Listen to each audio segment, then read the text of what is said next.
ఎదుగుతున్న వయసులో పిల్లలు ఇల్లంతా చుట్టబెట్టేస్తూ ఉంటారు. చేతికందిన వస్తువునల్లా నోట్లో పెట్టుకుని కొరకడానికి ప్రయత్నిస్తూ ఉంటారు. కొన్ని సందర్భాల్లో నాణేలు, చిన్న చిన్న వస్తువుల్ని సైతం మింగేస్తూ ఉంటారు.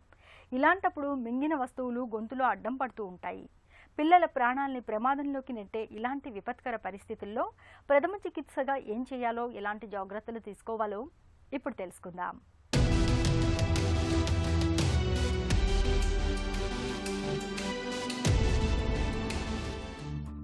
మనం మూసి ఉంచి పిల్లవాడి వెన్ను కింద చిన్నగా చరుస్తుండాలి.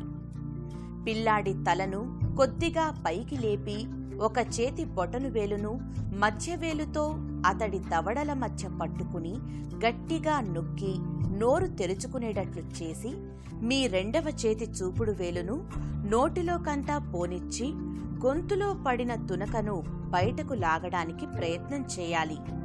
ఈ పద్ధతిలో గొంతులోకి వెళ్లిన మీ చూపుడు వేలును పదార్థపు తునకలు తగలగానే హుక్కులాగా వంచి పట్టుకుని యువతలకు లాగాల్సి ఉంటుంది.